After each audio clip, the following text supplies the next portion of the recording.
What is going on, everybody? Welcome back to another episode of The Final Whistle. I'm Danny Erb, joined alongside very special guest for the first time joining the program, my good friend, Tommy Armstrong. What's up, Danny? Nice to be What's going on, here. Tommy? Happy to chop up some NFL. Let's get right to it. Let's do it. Tommy is with me currently at New House here at Syracuse. Jets fan, Tommy. So It's a tough life. yeah, it's a brutal 0-2. But Tommy's big NFL guy, so we're gonna dive into the NFL, talk about everything that's happened. No Nate this week. He'll be back for the Steelers recap and talk about the Steelers. But we got Tommy for now, so let's get into it, Tommy. Week 2 of the NFL kicked off on Thursday. Packers, Commanders. This was a good game. You know, Packers, though, they were in command this entire game. I mean, I never really was never scared of the Commanders in this game. The box score looks way closer than it was. I mean, Jordan Love looked great. 292 yards, 2 interceptions, no interceptions with a 113 passer rating. Pretty good. Yeah, I mean, week 2 is really where teams start separating. Week 1, you have those outliers, some teams that really overperform, underperform, and then, week 2, you can kind of get a better read on how everything happened. And the Green Bay Packers right now look disgustingly good. Came in, took care of business. Like you said, the end of the score looks a little bit closer. Commanders scored in garbage time. Couldn't really get anything going the entire game, though. It was Green Bay the whole way. And after the first 2 games, that's how it's gone for them. And, looking at the Commanders side, Ja'Cory Krosky-Merritt has been blessed with an opportunity now that, not blessed. Austin Eckler tore his Achilles. He's out for the year. But what with JCM had, I didn't love what I saw from him. 4 carries, 17 yards. I mean, it looked like they were scared to use him almost. It looks like they were like, it feels like the Commanders are like, oh, crap. Like, I guess we have to use this guy now. And, like, they hate that, which I don't get. Yeah, it's going to be a super interesting thing to see how he kind of handles the workload or how the Commanders handle it themselves. Because like you said, once Austin Eckler went down, they were losing significantly. And I guess they just don't trust him right now in the passing game because towards the end of the game, it was going towards other running backs. Jeremy McNichols doesn't really pop up on the stat sheet, but he was the guy in there. They trusted him in the blocking game. He's their receiving back. Right now, they're not trusting JCM, but there's a reason for that Brian Robinson trade before the season. I mean, he got a lot of hype in the preseason, kind of fell in the draft. They were like, hey, this isn't just some late round pick. This is going to be our guy. It seemed, and rookies take a while to kind of get accustomed, but week 3 coming in, it really should be his backfield for the taking. So Commanders are going to have to lean on him. They had a steady thing with Brian Robinson, decided to move on, and now here you go. And then the other story I think we have to talk about here, I mean, the Packers are. Is this the best team in the NFC? I know you have the Eagles, but I honestly think that if it was Green Bay and the Eagles, I wouldn't not go with Green Bay. Yeah, I think I would take Green Bay there. I think this could be the best team in the NFC. Defense is insane. It's tough. I think that would be a lot dependent on who's home for who would be favored in that. If you put them on a neutral field, yeah, the spread on that, I mean, it would be no farther than a pick 'em, really. I think you might be able to favor Green Bay a little bit. Like you mentioned, I have the Eagles higher, but really only because I'm going to keep them there until they show us that they're not better. Totally Coming off the Super Bowl, they cruised through the end of last season. They haven't done anything to step off the first. Their offense doesn't look purely intact, but the great part about it for Philly is their defense looks amazing. They've let up nothing, essentially, to 2 pretty solid teams in the first 2 weeks. I mean, yeah, we'll get right into it. Eagles Chiefs was a good game. I thought this was going to be a little bit of a better game. Jalen Hurts is under some, I don't know if you've been hearing this Jalen Hurts slander that has been thrown around social media. People saying Jalen Hurts has only thrown 2 passes over 10 yards this season so far, which is not wrong. But I mean, now there's allegations that Jalen Hurts is not even top 10, which is insane to me. Listen, if it ain't broke, don't fix it. To me, you're winning games. What they've won, like their last, like I don't even know how many games. Like they have not lost football games since like week 6 last year.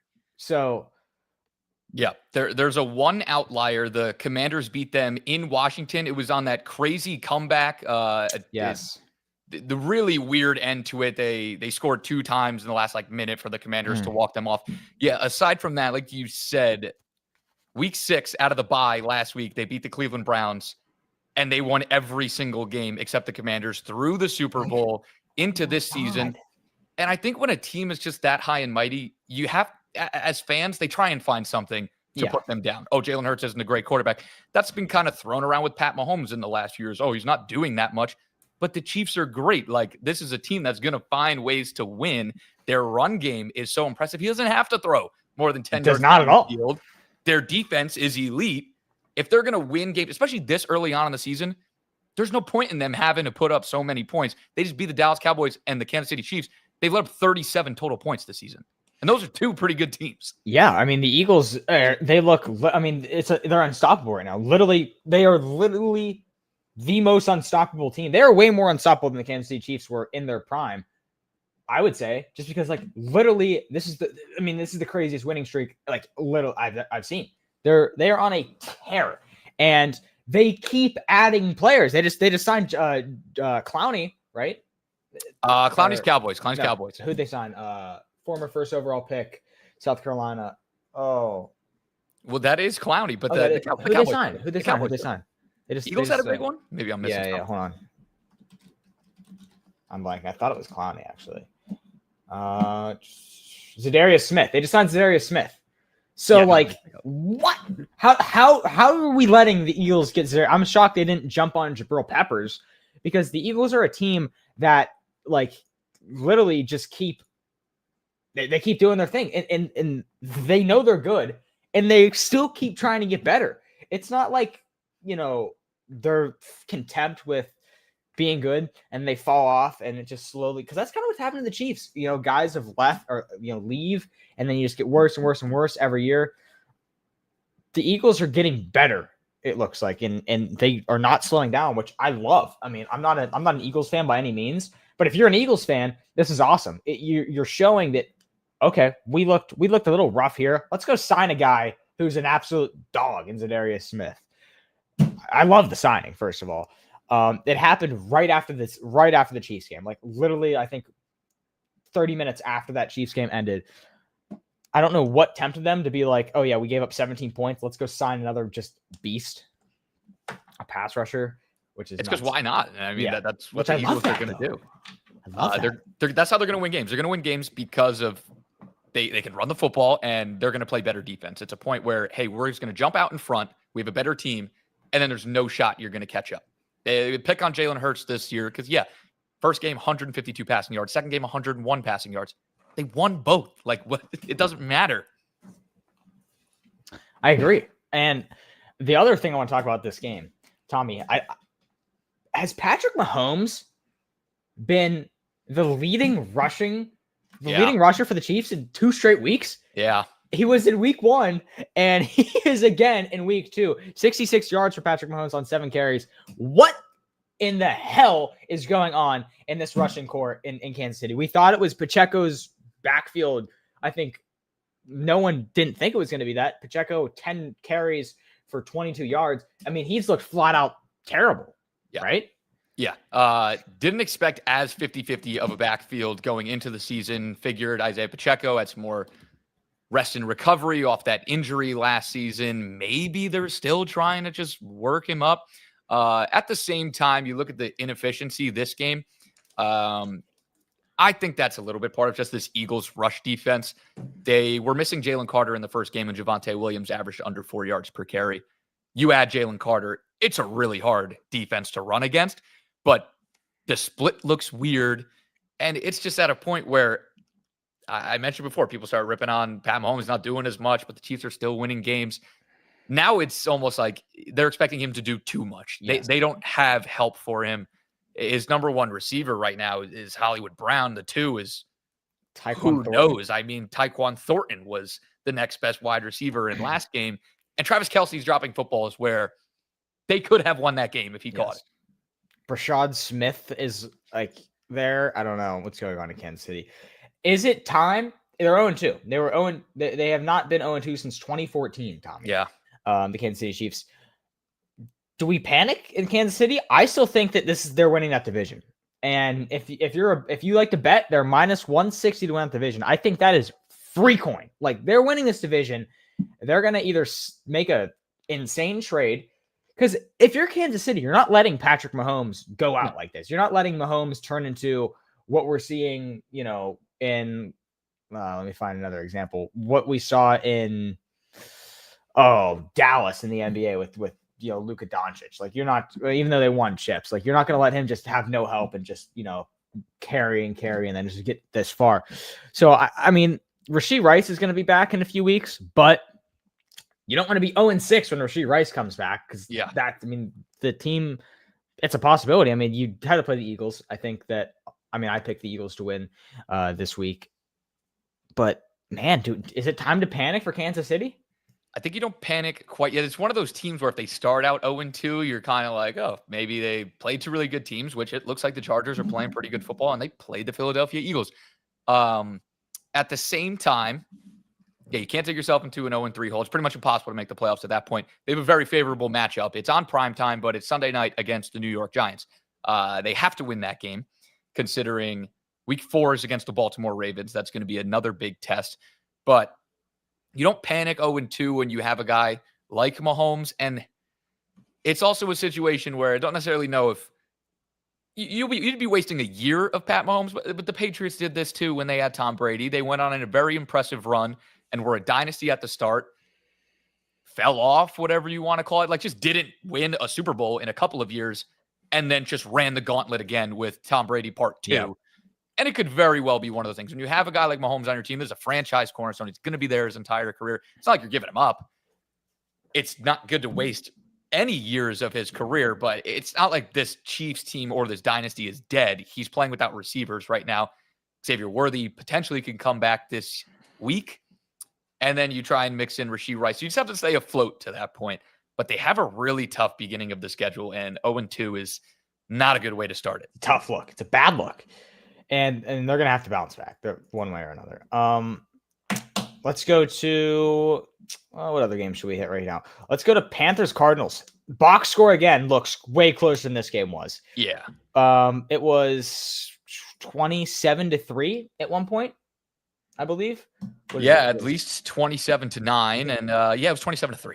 At the beginning of the third quarter, the first drive of the third quarter, the Cardinals punched in another touchdown, 27-3 to start the second half. I know what you think about this comment right here. Do you think Kelsey's done after this year? Yes. Maybe he plays another year of football, but he's done. Yeah, that guy, he doesn't have it anymore. When is his contract up? Do we know? Is Kelsey's? Why are you looking at that? I mean, Danny, I know you. This year. Oh, wow. So that'll be really interesting, especially if the Chiefs decide to even throw any more money at him. Danny, I know you're the big betting guy here, and you say Kansas City slam them for the division win. I got to say, I'm pretty shocked they're the favorite, though. How is the Chargers coming in at plus money? I mean, you got a 2-0 team. After last night, I mean, I wonder if I can check. Let me just see, because we're in New York. I don't know. That might have seen some big movement. Yeah, I'll check on that as we talk about the Panthers. No worries. That'll be a fun division race. That whole AFC. That's going to be West had a little more. Awesome. The Broncos look terrible. I hate the Broncos. Yeah, both the Broncos and the Raiders with that was serious struggle. The Broncos could very well be 0-2. Let's see. The Kansas City Chiefs to win that division are plus 240 now, ladies and gentlemen. Yeah, I mean, I was going to say that's free money. You have a team that's 2-0, and the other one 0-2. I'd be shocked if the Chiefs still were favorites. That makes a lot more sense to me, and that becomes much more value. I love that, by the way. If you like free money, Chiefs plus 240 is a nuke. Let's get into this Cardinals-Panthers game. Yeah, let's do it. We kind of set the whole thing up. Man, Bryce Young has this is the worst 328-yard 3 touchdown game I think I've ever seen in my life. He had a 47-yard QBR or 47.1 QBR. I mean, he started cooking in the second half. I guess those 13 points were just like I felt like the Cardinals were just like, all right, dude, like come on, like 100%. Just screw off. One thing that I think I'm panicking on. Marvin Harrison Jr., man, 2 receptions for 27 yards. This guy was supposed to be the next coming of, Antonio Brown. He was supposed to be the next best wide receiver in the NFL, and now he's not. 22 for 27, and this is his second year. Was it a fluke? I don't know. Marvin Harrison. I'm panicking on Marvin Harrison, but the Cardinals team is 2-0. I still don't think this team looks good. This is not a good 2-0 team. I mean, it's much easier to be 2-0 when your first two opponents are the New Orleans Saints and the Carolina Panthers. Yes. I think that is a big reason why this team's 2-0. They versed the two worst offenses in the NFL. This Carolina Panthers team looks disgustingly bad. I was a Bryce Young truther. I was hoping he took a big step up. He looked better at the second half of last season. They got a weapon in Ted McMillan. And yeah, the Cardinals destroyed him. But as you just mentioned, you look at the Cardinals box score on the offensive side, it's almost like they didn't really play offense themselves. Like Kyler had a fine day, threw for 220 yards. You don't have to do too much when you're just beating up on the Panthers and your defense is helping out so much. But yeah, Marvin Harrison, it's the most glaring warning sign issue, whatever you want to call it, of this Cardinals offense. And the talent has to be there. He was one of the biggest recruits and then one of the biggest prospects in the draft. I don't know if it's him and Kyler just not hooking up. I don't know if it's, like I mentioned, the play calling for him. I know his route tree was really slim last year, and I just don't think they're using him in Marvin Harrison ways. I agree. I think they got to open him up a little bit more. They got to there's got to be certain scenarios, I think, where Kyler Murray, it's third and 18. And there has to be a scenario where it's like, all right, it's going to Marv. Like I think he is going to be that guy eventually, but it's been now a year and 2 games. So let's go. I don't understand why we haven't seen that yet, where it's like, okay, like when in doubt, Kyler goes to Marv. You see it on the other end of the spectrum. I mean, Nicholas brings it up right here. Tet looked like he had some promise. Bryce Young has already been like, yo, Tet, it's I'm looking for pressure. Where the hell is Tet at? And he throws the Tet. Tet looked great. 6 catches for 100 yards, 16.7 yards per catch, no touchdowns, 40-yard bomb he caught.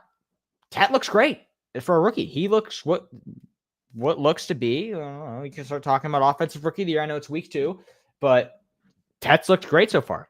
Yeah, he looks phenomenal. He's as advertised. There's a reason why he went inside the top 10, why he was the first receiver off the board. And the Panthers went to go get him for that reason. Hey, Bryce Young, you're in trouble. We need to get you a guy. Yes. And he's doing exactly that. It's definitely not his fault that this Panthers offense looks terrible. They just don't have the entire package. He's great, but I think there's nothing else there. Change. I think there needs to be a coaching change in Carolina. I think they suck. I mean, it's glaring after 2 weeks that they need a lot of change. I mean, the offense, man, look, it's there. I feel like Hunter Renfrow is a great signing. I love that for them. I think he can still get it done. But I mean, Nicholas says right here that the Cardinals, especially their offense, is actually good on paper. I agree. You have James Conner and Trey Benson, which is going to be a great running back core. James Conner refuses to age, even though he did not have a great game. 11 carries for 34 yards. Trey Benson, 3 carries for 14 yards. Kyler Murray, 7 for 32. It's a good team on paper. You still got Trey McBride, who can't find the end zone for who knows why. But yeah, I mean, Cardinals are just always going to be a question for me, man. It's going to be when are they going to finally break out? Because they have the intangibles, but it just doesn't. It's not there. Yeah, like Nicholas said, I mean, this team on paper, it looks pretty good. It looks like it should be one of the better offenses in the NFL. And it's starting to get to a matter of, is Kyler Murray just not that good? I mean, this guy came in as a number 1 overall pick, had a lot of intent. He had the skill that you want, but is the intangibles there? Like, can this guy just go out and win football games, which so far throughout his career, haven't necessarily seen. They're off to a 2-0 record, but the schedule is just going to get much harder from here after those first 2 games. All right. Steelers, Seahawks. I mean, I'm sure I'll get into that later with Nathan, but we'll briefly touch over this. I mean, the Steelers look bad. They looked terrible. Aaron Rodgers looked like a godsend last week, and he had a 30.7 QBR this week. He got sacked 3 times, 2 interceptions. One was not his fault. The other was his fault. Man, bad luck for the Pittsburgh Steelers. Jaylen Warren, I think, is my takeaway from this game. He looked amazing. Phenomenal. I mean, he owned this said, this is my backfield, which is rare in an Arthur Smith run offense. But if he's not just the guy moving forward, he showed it both in the receiving game and in the rushing game. This should be who they lean on. Obviously, you're going to get your mix in of guys. Yeah. Interested in your opinion as the Pittsburgh Steelers fan, why it's so Kenneth Gainwell is the second guy versus giving any sort of run to Caleb Johnson. Because Caleb Johnson is a worse Najee Harris, in my opinion. When we drafted him, he's slow.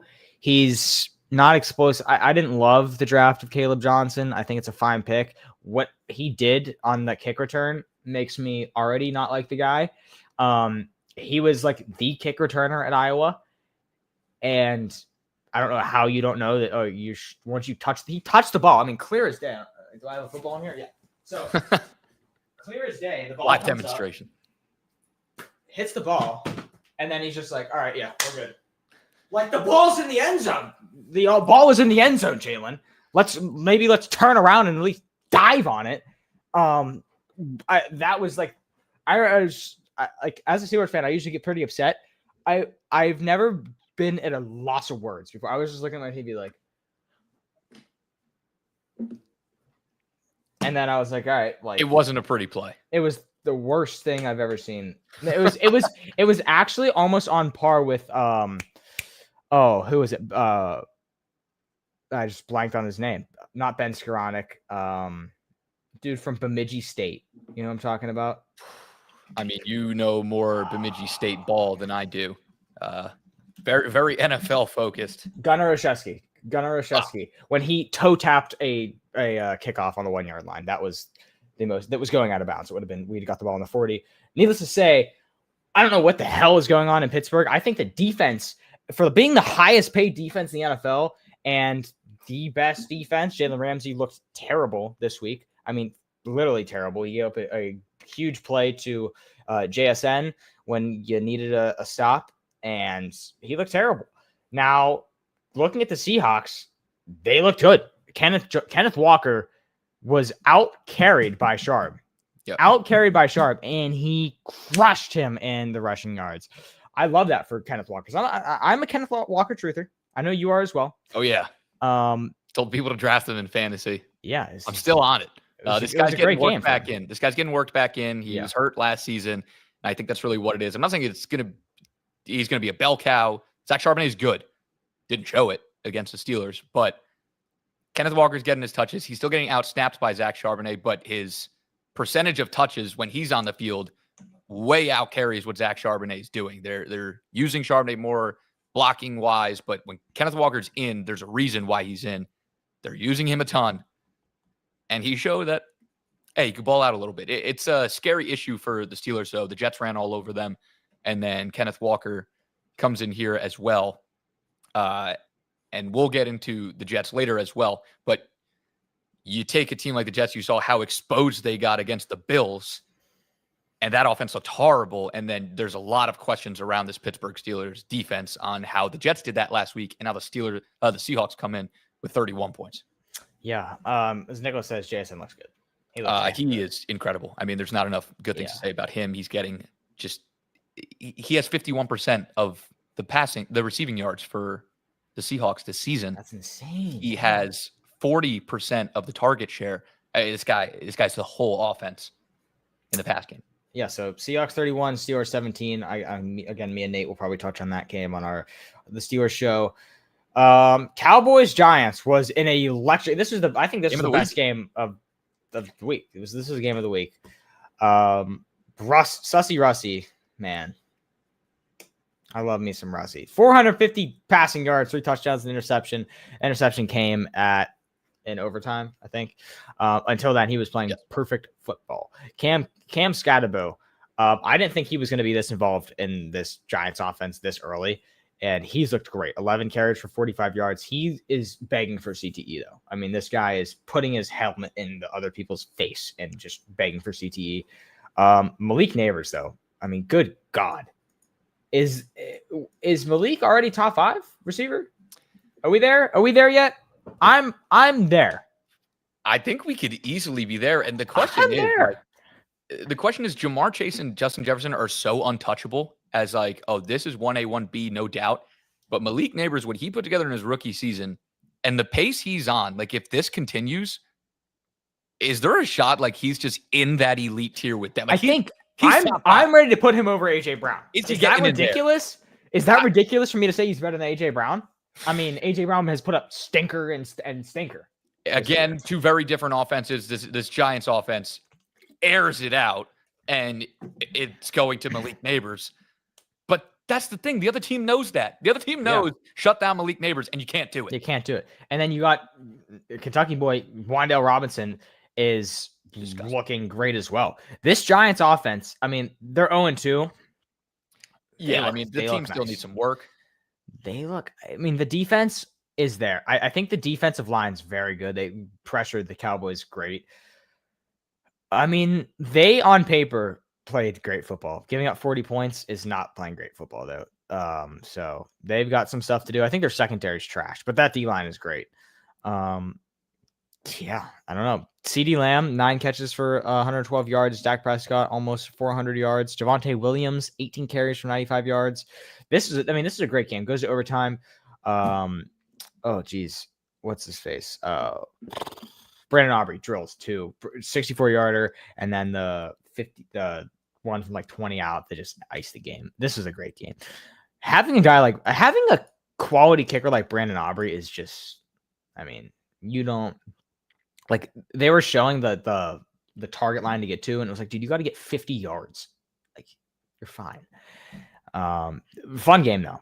This is I think my game of the week. Yeah, that's the biggest takeaway for me on this Cowboys offense as well. You look at the stat sheet. I mean, everything jumps out just because how this game was 40-37. It goes to overtime. This is the offense I expect from the Cowboys. Dak Prescott threw 52 times. So everything like receiving wise, all the running back, wide receiver looks great. The biggest takeaway is Brandon Aubrey is an insane advantage for a football team to have. I mean, they were at the 50-yard line with 9 seconds left, down 3, and they decided to run the football just to set him up on the left hash. They were like, "Yeah, we're at the 50. It's cool. He's got it. We're good at the 50." Like that is the best. That's the best advantage ever. Is literally. All right, let's take this back. We get the ball with the 20 or the 30, depending on where the ball goes now in this weird kick out. Well, the way the kick returns are more frequent and they're better. And if you let a touchback, it's at the 35 now. It's at the 35. So we need 25 yards. Down. We need 25 yards, and we're good with Aubrey. So you literally need a 25-yard play. This is for if you're down, which is insane. Damn. I mean, Cowboys have that's got to be their MVP. I mean. Defense CD, but sure. The difference maker. Lions, Bears. This is another barn burner. Lions looked great. Amon St. Brown, 3 tutties. Jahmyr Gibbs, 12 carries for 95 yards. Monty, 11 carries for 57 yards. I think Monty went down for a little bit too, but I think he's good.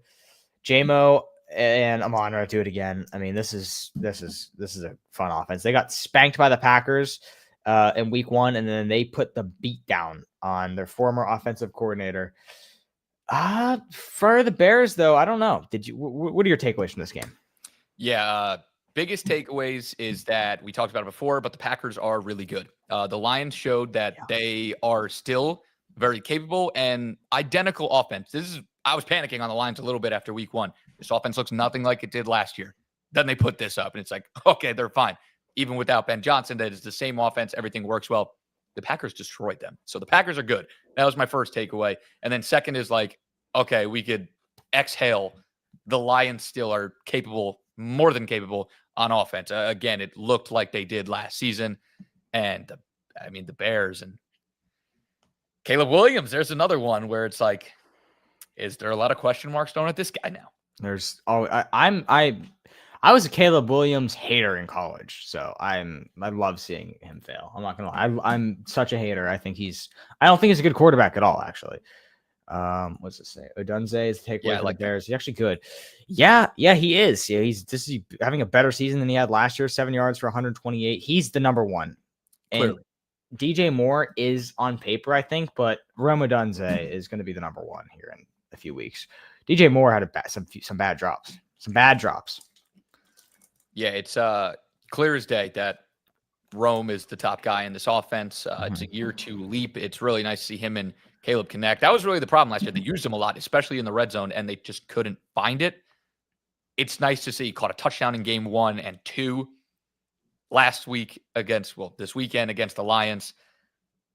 That's the only really good part about this Lions offense. DeAndre Swift, he got some carries taken away from him because he's not good. I'll stand on that. I've always been a DeAndre Swift hater.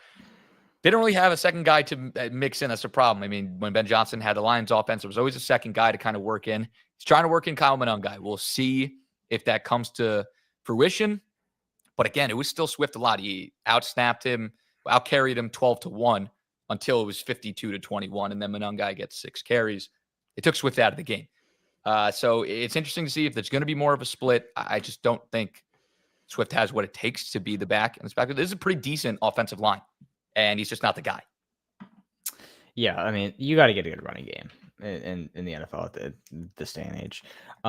Speaking of running game, what the hell happened in Baltimore this week? Derrick Henry let up the worst. I mean, it's the worst Derrick Henry game I think I've ever seen in like years from Derrick Henry. He had 11 carries and only had 23 rushing yards. I don't know. It's crazy. It might be the saving grace of this Browns team. Like maybe they have a pretty solid rush defense. Chase Brown wasn't great in week 1 against them. Everybody knows how week 1 Bengals are, but they did a pretty good job against them. And then they didn't do a good job against the Ravens. But if you shut down Derrick Henry, that's a huge positive no matter what. But I mean, like, the NFL has to be scared about this because you shut down Derrick Henry to the point where he was not even a factor in this game. And the Baltimore football Ravens put up 40 points back-to-back weeks. I mean, yeah, this is your team in the AFC, in my opinion. It's them and the Bills. And man, as a Steelers fan, I hate the Ravens. This is the best team in the AFC. I'm sorry. Yeah, it was for me coming in. It was just weird in week 1. It was one of those where they were winning, and I hate when NFL teams do this now, especially against good quarterbacks. It's like, hey, we're winning, so let's just not lose. And they don't run the same offense. They're just handing off the football. You're playing up against a stacked box, and you don't want to give the ball back to Josh Allen's hands. We saw what happened on that primetime game. I hate when teams do that. It's kind of just like, oh, we're up a lot. Let's try and walk this as a win. I think if the Ravens stayed competitive and stayed foot on the gas, they would have wiped that Bills team out. Instead, let them back in the game. Can't do that against a guy like Josh Allen. But they had a chip on their shoulder after that game, clearly, and they took it out on a division opponent. Exactly. Nicholas says, I thought after the Browns safety comments, Henry would run all over them. The Browns actually backed up. I agree. The guy was good. Derrick Henry is easy to tackle. First of all, you're lying. I don't care what. I don't care. You let him 11 carries, 23 yards. You're a liar. But they backed it up. I thought Derrick Henry was going to like abuse them, and then the post game show would be like, "Yeah, how am I that easy to tackle now?" So that's cool. They backed it up, man. I'll tell you what. As the CEO of Myles Garrett hate, man, it's getting tough. It's getting tough. It's getting very, very tough for my TJ Watt agenda. It's getting almost so tough to the point where I'm going to have to bend the knee by next week and be like, all right, I'm not going to say it, but like, I'll give you like one of these. Like, I won't say it, but I'll be like, who's better? I'll be like, you just tip the cap, TJ. And then like, I mean, if you watch this game, he has 1.5 sacks. He was all over that backfield. I mean, insane. He had 5 tackles, 2 solo, and 1.5 sacks. He could have. I thought he was going to have like 6 sacks. He was all over that backfield. He had like 3 straight sacks at some point, but like they called one off, and like they called another one off. It was insane. But yeah, he's a dog. In the Ravens, man, their receiving core is not good, but somehow Lamar Jackson just finds a way to make guys like Rashad Bateman good receivers, and Tylan Wallace a good receiver, and Devontae Walker. Like, what? DeAndre Hopkins is 95 years old, and he's making one-handed catches to score. He's doing what they signed him for. I'd say, give us the one catch a game. He's done back-to-back weeks. But The Walker couple grabs, really weird. The main thing is that Zay Flowers is stamping that he is he's the wide wide receiver receiver one Yes. on this team. I mean, he has been the last few years, but it's just not utilized like that, really. I mean, they go around. Obviously, they lean on Derrick Henry, but back-to-back, just insane target shares, double-digit targets. And they're leaning on him. Isaiah likely expected back, so we'll see Thank if that changes God, anything. because Mark Andrews had 1 catch for 2 yards, and he He's looks done. terrible. I mean, talk about Travis Kelce and tight ends being done. Put Mark Andrews in there. His agenda's over. Yeah, it's the Isaiah Likely show, so I'm gonna need to figure that out in fantasy football. What other game should we hit next here? Let's go to Bills Jets. Your almighty Jets. Oh, thank God. I'll let you kind of lead the charge here, but you got some explaining to do for this Justin Fields guy, because 27 yards passing is not a good look, Tommy. I mean, the Jets are going to jet at the end of the day. That's what I'll say. That is the slogan. It shows that it's not a fantasy football thing, but it shows you just how bad this team is if the quarterback does not play even a smidge of solid. Breece Hall gets boxed. Garrett Wilson's the only receiver on this team, first of all, and then it's like, hey, now 10 yards. Yeah, it's like now we can't throw the football and you're dead. And the biggest thing is just like you saw at least a Robert Saleh defense could contain other teams. This is back-to-back weeks. They got the Steelers ported on, and Josh Allen used to have nightmares at MetLife Stadium. He has spanked the Jets around in the last 2 times at MetLife, and there's no question. I mean, he didn't really do too much this game. That Not was at all. The only fine thing. The Jets played pretty well in the red zone. Stopped Allen a couple times, had very bad penalties. It's a non-disciplined defense, and that's what kept the Bills inching forward, but held them to a couple field goals in the red zone. At the end of the day, you see Jalen Warren have a good day against him week 1, and James Cook just tears him up. Like Crazy game from James Cook. You even stop, whatever. You contain Josh Allen, and then James Cook goes and does it. It's terrible. Yeah, I don't know. James Cook played great. I mean, the Jets need to figure it out, man. Too many problems. 0-2 is bad. It's a bad look. Only 10% of teams have ever made the playoffs, I think, starting 0-2. Yeah. So we talked about not panicking on the Chiefs. The Jets are not the panicked Chiefs. Yes. I mean, it's not even panic. I didn't expect this team to make the playoffs, but the playoff dream is dead if there ever was one. Got a Miami trip at Tampa Bay and then at Miami, a Florida trip, shall I say, at Tampa Bay, at Miami. Miami doesn't look good, but the Jets don't play good down there.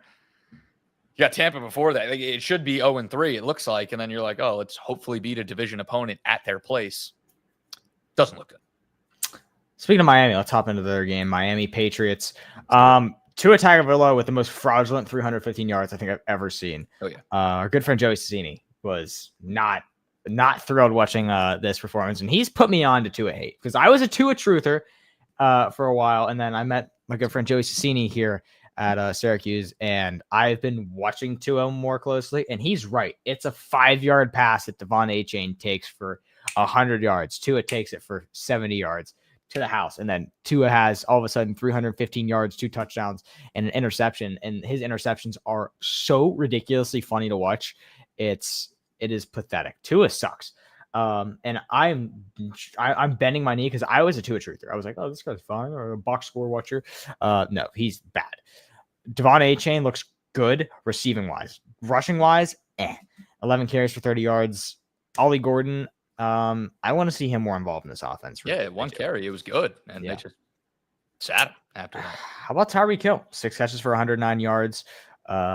He looked good. Patriots, though, I gotta get on my soapbox here for a second. Why did you draft Travion Henderson if we're not going to use him? Why? Because this is like, I guess this is the fantasy owner of me speaking, which I try not to, take into account, but like Ramondre Stevenson is not a good running back in the NFL. I'm sorry. I've never been on his wave. Even when they drafted him, I'm like, this guy is just not it. I don't like him. But as Nicholas says, panic on Travion or not yet? Yes, I am panicking on Travion so hard. I mean, I know I want to hear what you have to think about Travion, because you're a fantasy guy, and I think this guy is like the worst ever. Like I hate him. right now. Yeah, he's not startable for the foreseeable future for sure in fantasy. If you have the room for it, my suggestion would be just keep him on your bench, stash him, be patient, and wait. I think if you trade him, you're trading him at incredibly low value, and there's nothing you're going to get. And then the other person, come week 6, come week 8, could all of a sudden get a stud. He's super explosive. We've seen the plays he made. He's great in the receiving game so far this year. I don't know why the split is so crazy. Ramondre Stevenson's going to mess this up. He does that all the time. Trevon Henderson doesn't fumble. That's his biggest thing coming out of college. Ramondre Stevenson loves to fumble. So it's going to happen at some point. He's going to get benched, and then they're going to give Trevon Henderson some work, and they're going to be like, oh, shoot, this guy was good all of a sudden. Yeah, I'm still worried about what's going on with Stephon Diggs. I thought he was going to be a way bigger part of this offense, and he just hasn't been. I mean, he has the second most receptions. He had the most targets on the day, but I mean, he used to be the best route runner in the NFL, hands down, not close. He used to be a top 5, top 3 receiver in the NFL, but I don't know. I think it's another one. There's two sides of it. One, this Patriots offense doesn't have an identity. They're throwing the ball to a million different guys in back-to-back weeks. The other thing about it is Stephon Diggs tore his ACL at week 8. I don't think we could just expect him to be back week 1 and be like, hey, he's 100%. He's older. I don't think it's just going to be like, hey, it's clicking all of a sudden. He'll get ramped up. I still have confidence in him. It's an annoying wait, but is clearly the most talented target, at least so far on this team. But really, out of this whole game, Patriots, Dolphins, the biggest thing is just these two defenses suck. They're so bad, and New England sucks. I think New England looked worse than the Dolphins, even though they won somehow. They definitely did in this game. But you just saw the Dolphins get, I mean, we'll get there, but kudos to Daniel Jones. He did it against Denver too. But you saw the Dolphins get annihilated by this Colts offense. The Patriots, although the score wasn't so run up, they let up 362 yards to Geno Smith in the air in week 1. Geno Smith just got destroyed on last night. And then both these teams go and put up 30 against each other. These defenses are horrible. It is the easiest walk to a division title for the Bills this season. I was going to bring up the Raiders Chargers, but is ESPN working for you? With the Raiders Chargers score, I got them in front of me. It was Chargers 20, Raiders 9 at the end of it. I can't get my stats on for that. Yes, the stats are not there on ESPN. Yeah, that's sweet. Yeah, well, I guess I watched the game. Nicholas, quick question: is this your ranking of these guys? Because if you think Murray and Hampton is the best, I hate you. Like literally, this guy sucks. I have him in every fantasy football league. He doesn't do anything. Ashton Genty looked actually very good. And I guess that will be my takeaway from this game, even though Geno Smith looked deplorable. He looked rancid last game. He threw balls to guys that I was like, Geno, like, there's a defender there. And he was like, yeah, I'm just going to put a football there and see what happens. He stunk. Justin Herbert looked great. Marion Hampton looks terrible. Vlad McConkey looks good. Keenan Allen. I think let's talk about this for a little bit. Is this wide receiver 1 on the team? Is he? I mean, I don't know, because think about the season that Keenan Allen had in Chicago last year. He was a ghost. He was there, just didn't get even looked at. Now he's back on his Chargers, so it's like Keenan Allen on the Bears is going to be a trivia question in like 20 years. He was there, and then people were never going to remember that even happened. I barely remember it happened. Nicholas said, no, I just meant we were panicking on the rookie running backs. I'm not panicking on Genty at all. I think that Genty looked good. Harvey, I will get into that in a second after this game, but Genty, I think, looks fine. He looks like what you drafted him to do. You can't really tackle the guy. But that offensive line sucks, and they are not going to be winning enough football games for him to be able to, be the bell cow here. He needs to be utilized more in the receiving game. Like you said, if they're just going to be playing from down, his yards per carry wasn't great, 3.9, but his runs looked good. I know the week 1 game, he had a 39, something like 39 yards. He had 44 yards after contact. The offensive line was getting blown up, and he was getting touched before the line of scrimmage all the time and still making something out of it. It happened again last night. The Chargers' rush defense is also very good. He looks good. As Danny said, this offensive line's terrible. And it's one of the reasons why this Raiders team it looks like deer in a headlight against the Chargers. The Chargers look so much better than them. Yeah, we'll get into the Broncos, I guess, and talk about RJ Harvey here. Well, let's see what Nicholas said. Herbert looks very good so far. They're throwing the ball way more than I expected they would. I want to ask you this because there was a group chat I'm in. We talked about who is a better quarterback, Justin Herbert or Jalen Hurts? I want your take. Quarterback, Justin Herbert. I don't think that's crazy to say. I think Jalen Hurts is a better winner. I think Jalen Hurts does better on that team. But I mean, if you put Justin Herbert on the Philadelphia Eagles, yeah, that's what I was going to say as well. This is a different ball game. Now, Jalen Hurts can bring it to you in the rush, I guess, the tush push. Justin Herbert's not doing the tush push, which is the fundamental part of the Philadelphia Eagles. Which is also weird. I mean, the guy's massive. Yeah. I mean, they have one of the best sneak percentages in the NFL behind the Bills, I'm pretty sure. But yeah, I don't think it's crazy to start throwing Herbert in a top 5 conversation because I know a lot of people have Hurts at their 5. So Herbert's 2-0. I mean, at what point are we saying, yo, Jay Herbo, you're top 5?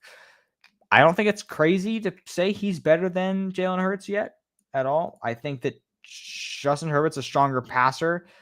Yeah, the argument goes both ways. If you put Mahomes on Chargers, does he have 3 Super Bowls? No. You're right. But, yeah, I mean, again, like to win football games, you have to be a complete team. But it's also how much do you value just winning? As you mentioned, Jalen Hurts, a better winner. Justin Herbert, he's shown talent. He's been great. Throw him into the playoffs. Can he win the game? We haven't seen it yet. So at the end of the day, when push comes to shove, is Justin Herbert the guy? Maybe this year he's going to do it. He looks great. He's running more too. They're throwing the ball more. Yeah. And Herbert looks like the complete package right now. Something always gets let down. It's just it's what the Chargers do. Let's talk about another quarterback situation in Indianapolis, Indiana. Daniel Indiana Jones is the best thing since sliced bread. This is I can't bet on player props or player futures in New York. This is, if you're not taking this guy to win most improved player or comeback player of the year, you're missing out on money. You got to parlay with that with the Chiefs to win that division, and you're a millionaire. I think this guy. I mean, I called it. I don't like being the guy that says I called it. I think it's corny to call a bunch of things, and then when one finally hits, it's I called it. I try not to do that a lot. I said that Daniel Jones was the Sam Darnold of this year.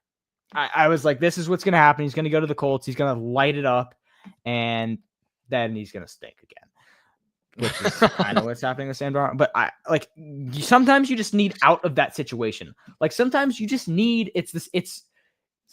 these guys are top 10 drafted quarterbacks for a reason. Sometimes it's just the team, the scheme, the playbook, the coaching.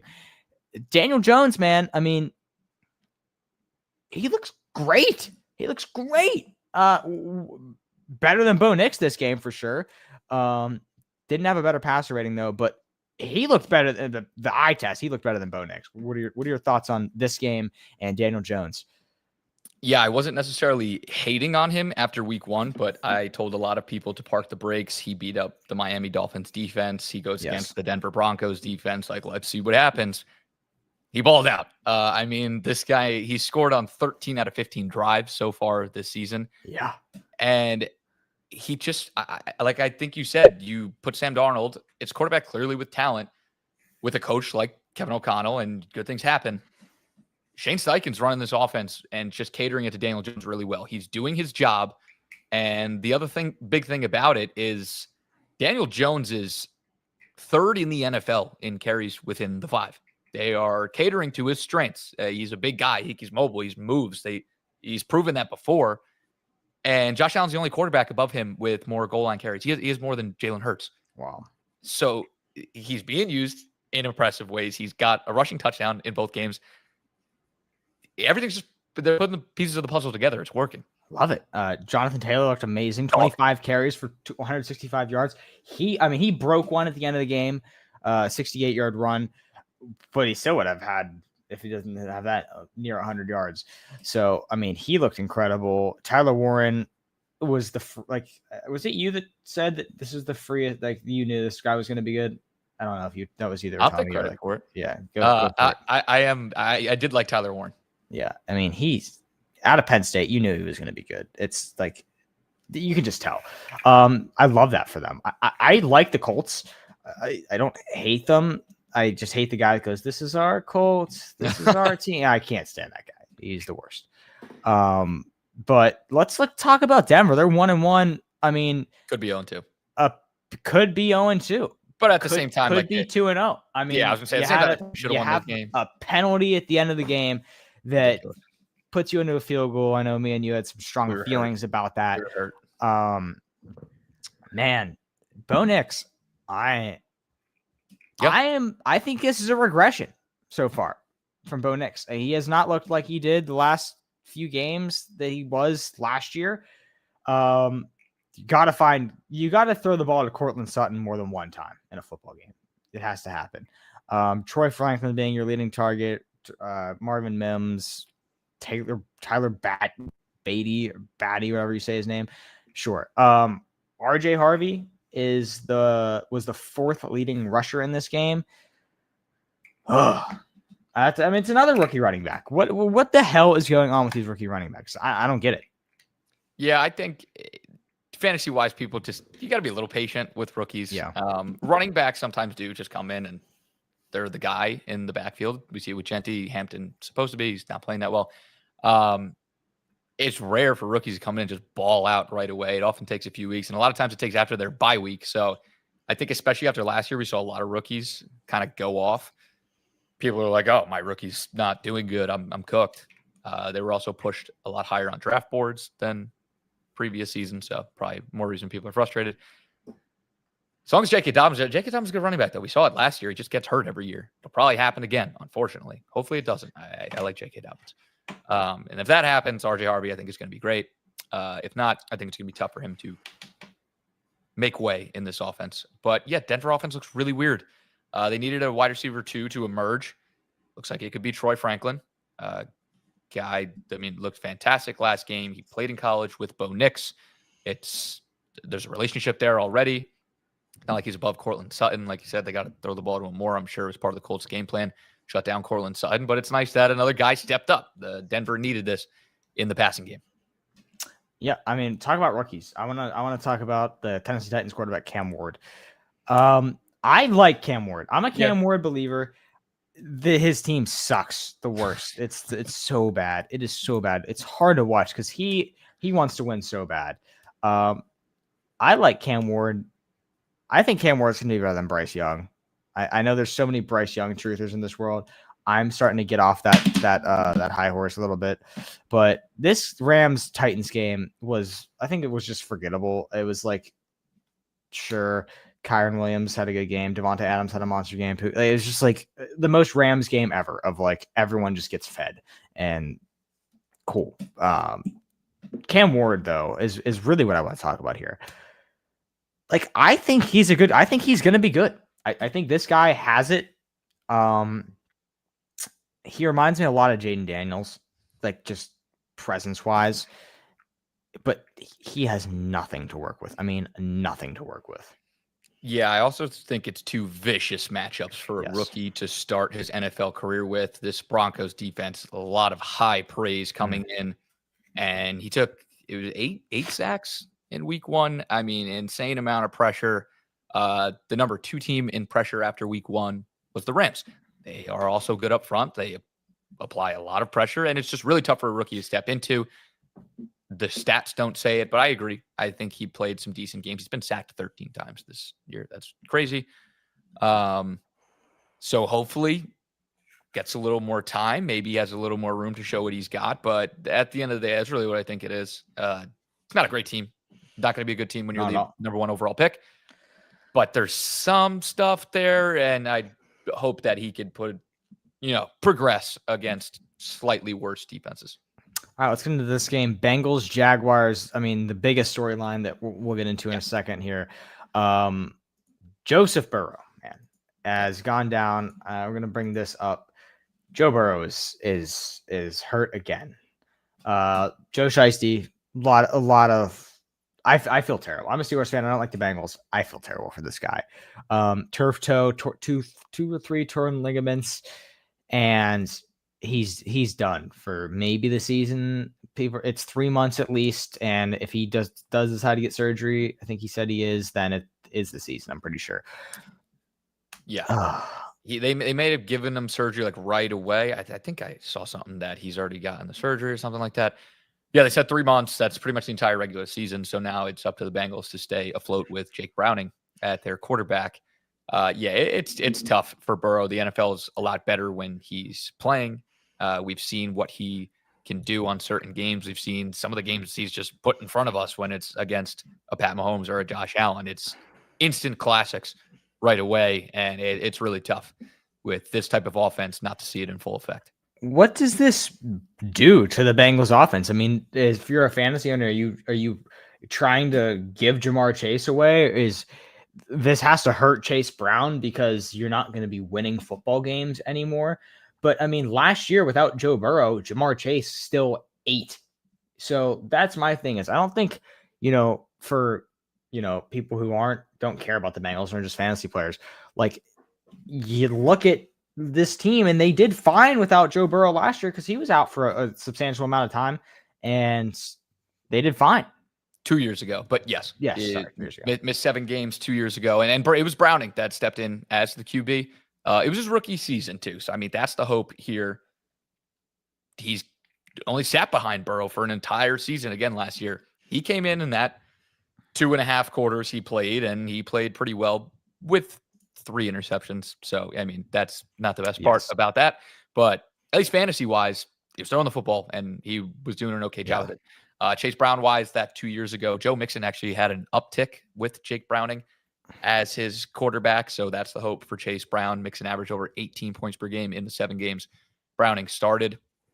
It was a dip for T and Chase, and it's hard to say just trade them because you're trading them at the lowest possible value for a guy like Jamar Chase. I mean, he's doing great. This guy comes in, people might be able to get a discount on him. He's still going to be good. Will he be wide out 1? No.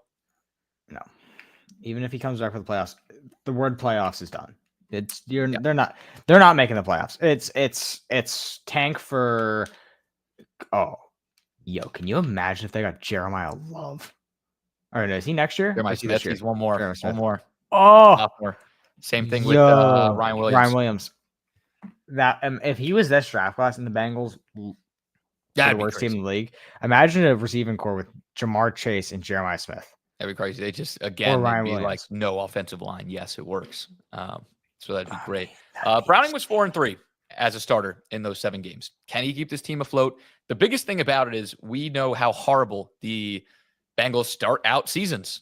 They don't win in the first 2 weeks, and they're 2-0. They're 2-0. This is the best start for Jake Browning possible because he literally has a spread. He's starting the season with a spread, which is cool for him. He literally has a 2-game handicap, and I mean, I want to look at their upcoming schedule here. But with Jake Browning, you go and you play at Minnesota. Carson Wentz versus Jake Browning. Someone said they should flex that game to 4 a.m. I thought that was hilarious. That's elite. Flex that game to 4 a.m. I mean, I was shocked this was a 1 p.m. game. I thought this is the most Thursday night football game ever. So you got the Vikings. That's a winnable game. So in my opinion, they're 3-0. You go to Denver, you lose. You play the Lions at home, you lose. You play the Packers, you lose. Steelers, you lose. Jets, you win. You win. Maybe. I don't know. That's Bears. Bears could be a win. Steelers is a loss. Patriots is a loss. I mean, you're a 4-5 win team at best without Joe Burrow here. It's a gauntlet of a schedule. I mean, you have the Ravens twice. You have the Browns who never play the Bengals easy. The Cardinals, Dolphins, Bills, Patriots, Jets, Packers, Lions. I mean, it is a tough schedule for the Cincinnati Bengals. And now you don't have a quarterback. So, yeah, your season's done. Like, literally, your season's over. And, like, I feel so bad for Bengals fans because every year it's, okay, this is our year. And then within 2 weeks, like, it's like, oh, football's back. Oh, football's over. Like, you had 2 weeks of football. No, football's done. Football's done. If you're in Cincinnati, it's I guess the Reds are maybe making a push, but I mean I feel terrible. I hate the Bengals, but I do have compassion for them here. God, I mean, with Joe Burrow out, I don't see more than 5 wins. I just don't. Yeah, and this week's going to be the biggest part of it. You got to go out and win this game. Like I said before, not only the Bengals haven't won a game in the first 2 weeks in the last 3 seasons, they've started out 0-2 in all of them. The 2-0, it's a complete change. Maybe that gives you some life, but they have a horrible defense. So even with Burrow, I don't know if I could have fully trusted this team. They beat the Browns and the Jaguars. Yeah, good job. When it comes to the end of the day, you got 2 backup quarterbacks starting. I trust Kevin O'Connell and Minnesota's defense more. So I'm not going to say they're just going to win that game, but they have to if they want playoff lives to stay. Want to talk about a little bit about this Jags-Bengals game. The Jags looked amazing in the first 3 quarters of this football game, and then just forgot how to play football. I think that's a Trevor Lawrence experience, though. It's like, oh, I'm awesome, and then you see him. He waved off the coach, Liam Cohen. Yeah, I don't know what's going on. What's going on in Jacksonville, man? Because I mean, Travis Hunter, I'm starting to kind of sell my stock on this guy. He doesn't look great to me. I think the biggest takeaway for this team, also Brian Thomas Jr. was locked down. Travis Etienne looks incredible. He's having a resurgence, which I love. He is. This Jags offense is weird. It's weird at the end of the day. They're trying to get the ball to Brian Thomas. Brian Thomas is scared to catch the ball, and Trevor Lawrence can't throw the ball to him. It's not a great mix. I'm not off Travis Hunter, but they had one of their cornerbacks go down in I think it was the second quarter of that game, and Hunter played a lot of snaps on defense. He played more snaps on defense than he did on offense. So fantasy-wise, not good. But, that's what Travis Hunter presented. So the Jags have that dual threat out of him. Etienne looks great. Bashal Tutin on the horizon, though. Last season, Liam Cohen supported 2 RB2s with Rashad White and Bucky Irving. It was Bucky that had this same type of sledding, just kept creeping up.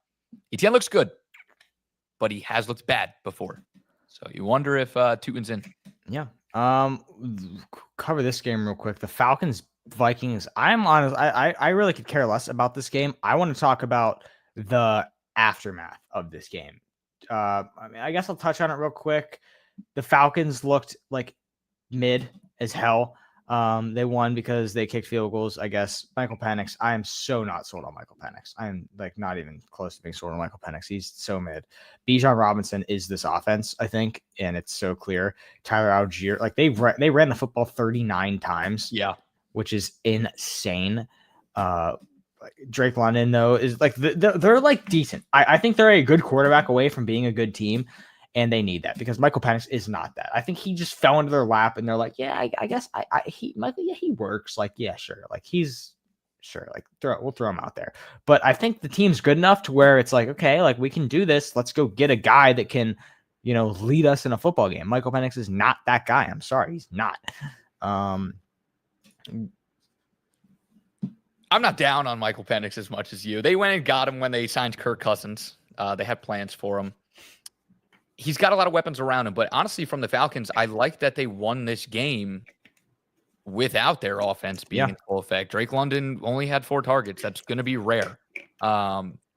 Didn't have to use a whole lot of receivers. They said, we're going to beat the crap out of J.J. McCarthy and make him look like he sucks, which he did. And their defense came and won the game. They leaned on Bijan. They leaned on Tyler Algier, and the defense won the game. I actually think it's good signs for the Falcons because although, I'm not Penix is fantastic. You can go in there and play okay, and the defense is playing well, and they have a guy like Bijan Robinson. It's a solid team. I do want to talk about last week. I thought JJ McCarthy was bad. I don't know how in God's earth they gave him the player of the week for the NFC. Horrible. I was shocked. Any other player deserved that. He looks literally like laughable the first 3 quarters of that football game last week. And he looked god-awful in this game. Obviously, he's hurt now. But Justin Jefferson, God help this man. Carson Wentz, please just give him some targets. Let's talk about the rushing game though, because Aaron Jones is out for 4 weeks now. So it's Jordan Mason's rushing room to lose at this point.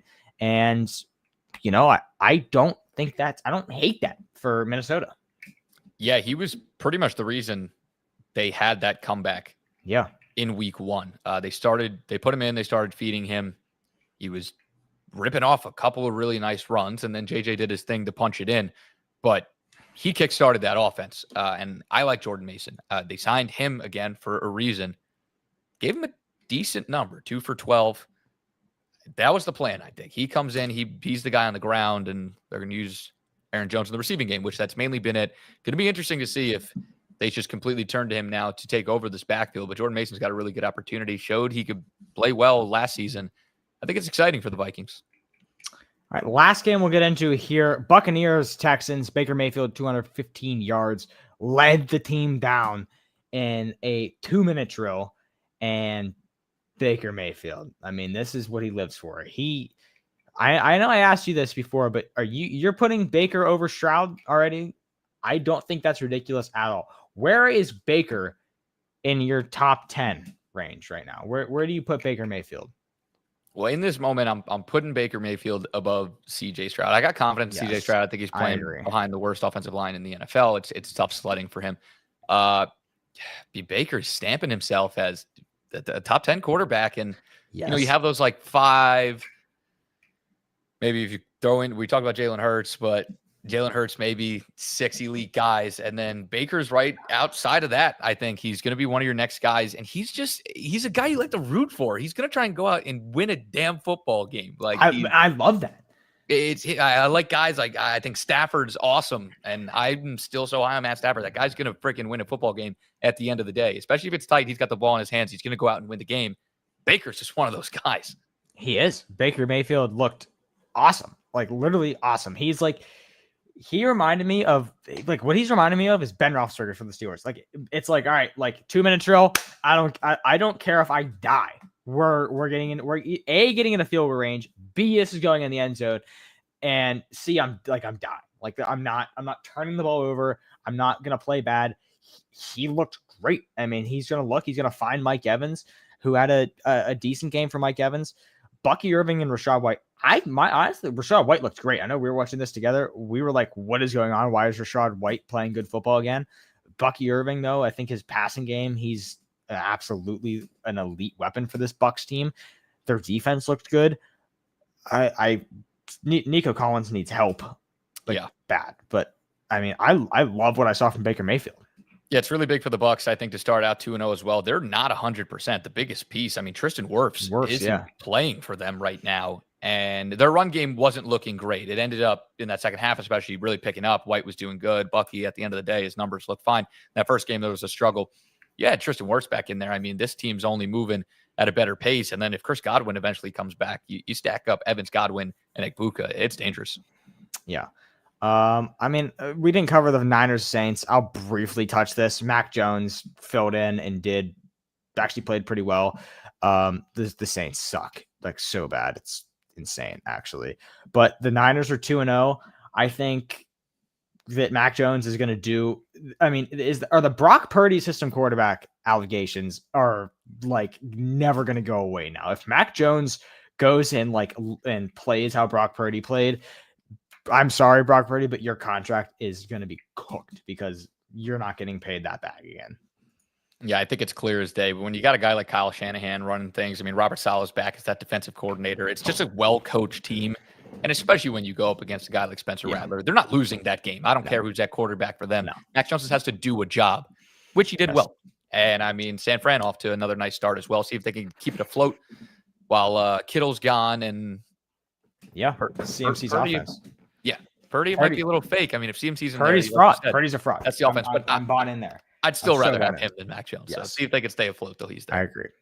Well, week 2 recap underway. Thank you for coming in today, Tommy, filling in. Love to have you back sometime. But that'll do it for today's episode. Episode 71 underway. We'll be back 72 whenever, maybe Friday. I don't know. We'll see. But tune in for Final Whistle First Down. Talk about the Steelers and everything that happened with that. But that'll do it for today's episode. Again, thank you, Tommy, and thank you for everyone for chatting and tuning in. We'll see you guys next time.